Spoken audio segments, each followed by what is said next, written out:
Hey guys, I'm back. I have one for you today called The Mindset of a Successful Transition. And these are 10 points that over the last 6 years of my transition, I've come to the conclusion have helped me enjoy the good times and make it through the more difficult times kind of in the easiest way possible. So I'll try and go through them pretty quickly to keep this less than 10 minutes. It might go over. I'd love to hear your opinions on these, the ones you agree with, the ones you disagree with, the ones that have been in line with your experiences or not. I always love to hear what you guys think of the content that I create, and I intend to do more of it. Sometimes I just need a little bit of help in figuring out what might be most useful to people. So the first one is avoiding a victim's mentality. So I'm kind of the mindset that we're all born with certain privileges and certain setbacks or difficulties that we all have to eventually face. And being trans is just one of those things.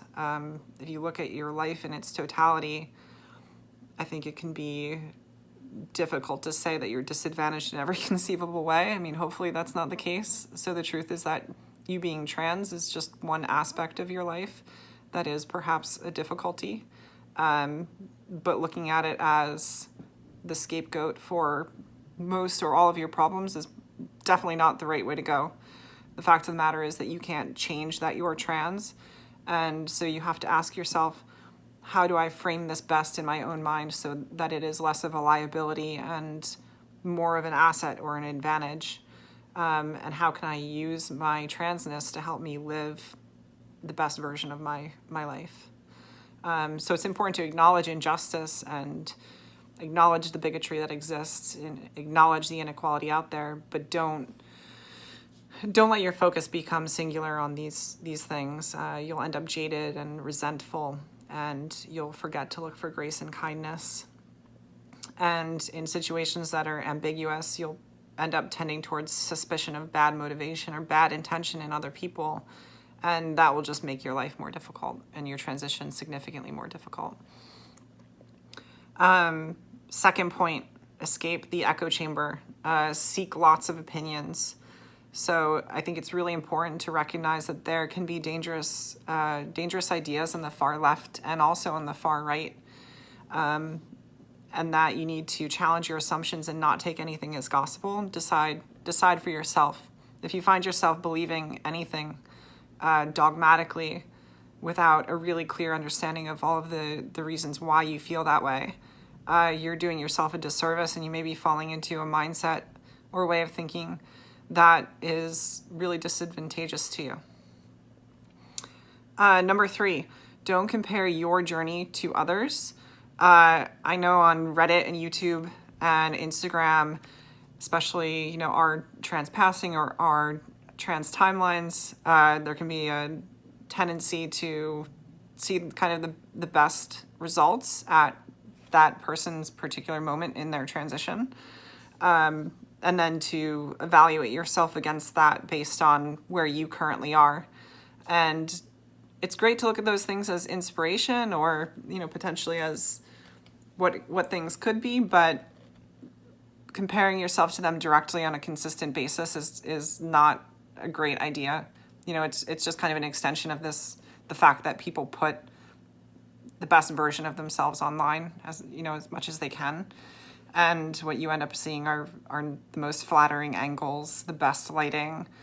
I mean, even for this video, I went to a few different places to try and pick a spot in my house that had better lighting. Just so this is not even necessarily a super accurate representation of what I look like. Like maybe I look different at different angles. Anyway, just keep that in mind, so that everything presented on, especially probably on Reddit and YouTube and Instagram, are the best possible versions of what that person probably looks like on a day-to-day basis. So you shouldn't necessarily be comparing yourself directly in that way. Number 4, don't halt your progress in life to transition. So transition can take 2 years, 5 years, 10 years, 15 years. If it becomes the only focus to the exclusion of all other things that you're doing in your life to better yourself and to better your position and to move yourself forward, you're going to come to the end of transition feeling perhaps depressed, kind of like, now what? I've reached this goal, and sure, of course, I'm happy about that.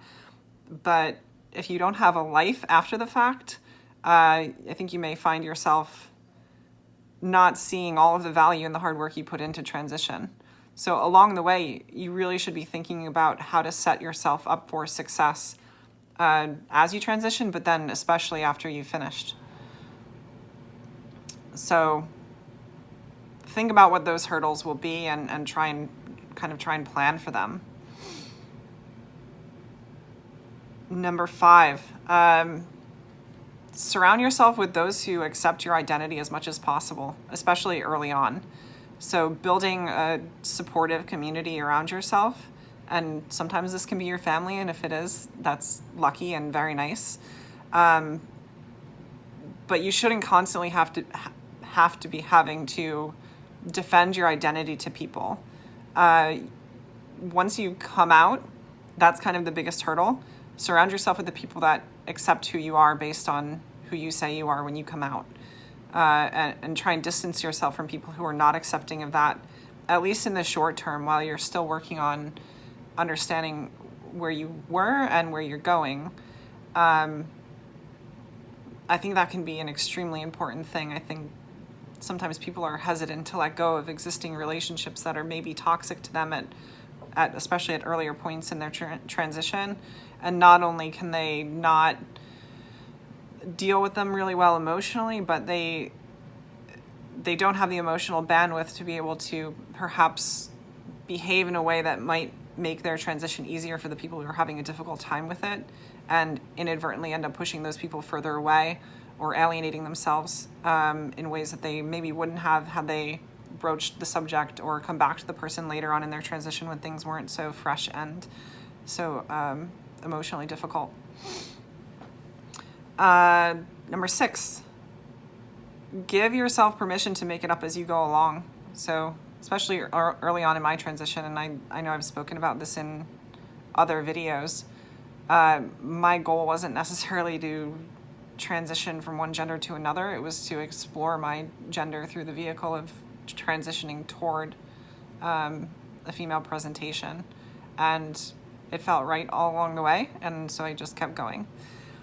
But I didn't have necessarily a preset conception of exactly where I would end up. My goal was not gender transition, so to speak, but more so exploration of authenticity. And that, I don't know, that took the pressure off a lot for me and made me feel good about all of the intermediary decisions between starting transition and ending up where I am now. Number 7 is kind of an essential one. Embrace awkwardness. Being trans and coming out and outing yourself as you will many times throughout your life is hard, and it's awkward, and the only way you'll really ever kind of get over that is by putting yourself in awkward positions and challenging yourself to just feel the awkwardness and live it and get through it. And in my experience, doing this enough, sometimes you sort of like learn to enjoy the awkward experiences, like especially in situations where you're not in any sort of danger, but it just is like kind of a weird thing. Sometimes just sitting back in your own confidence and knowing your own truth and letting other people's opinions on it and the awkwardness surrounding what you think they may be thinking, just letting that sit and letting that be can be like really weirdly freeing, at least in my experience. Number 8, find joy in the process of transitioning, like especially kind of being mostly on the other side of it now at this point. When I look back on my transition, I remember more good times than bad. And I think it's because I really focused on trying to extract as much happiness out of transition as possible. And, I was really lucky that I got to transition with my partner, Kelsey, who I'm now married to. She really helps me out a lot with this. The fun parts of transition, the gender euphoria parts of transition, are not something to be discounted. And I think if you keep your focus on that and do some of the other things that I was mentioning in kind of trying to avoid some of the hardships that you might encounter. Hopefully you'll end up looking back and seeing more positive than negative. Of course, that's not always the case. And I do find myself lucky to be in a position to say that I enjoyed a lot of my transition. And then number 9, be kind to yourself. This is something I've said in like most of the videos that I've done. As you go through transition, it can be really hard not to get down on yourself when you're maybe not making the progress you want, or you've hit certain roadblocks, or you're just kind of fed up with all of it. But be kind to yourself through that process. Like understand that the difficulties that you're having are normal and expected, and you don't have to get it right perfectly every time. And there are opportunities for redos, and that's really it. Just keep reminding yourself, be kind. And then lastly, as much as you possibly can, and I know it can be kind of tough to hear at certain points in your transition, but realize that the gift, that being trans could be considered a gift in certain ways.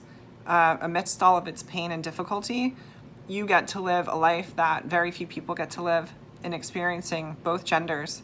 And this puts you in a unique position in terms of understanding the perspectives of really the totality of humanity, at least in terms of gender. And that's a really cool thing. And it makes you a uniquely valuable individual, and it makes your opinion uniquely valuable in a lot of different ways on a lot of different subjects. So, that's just one part of it. Also being able to kind of just experiencing life as both genders is kind of a gift in and of itself. I know gender dysphoria is obviously a real thing, and when you're living in the gender that you don't feel yourself to be, that can be very painful. But I think even for people who had severe dysphoria, they can say that it, at least from the perspective of having lived as both, there's something kind of cool to the fact that you have that experience, and that's a very unique experience. Anyway, 12 minutes of rambling.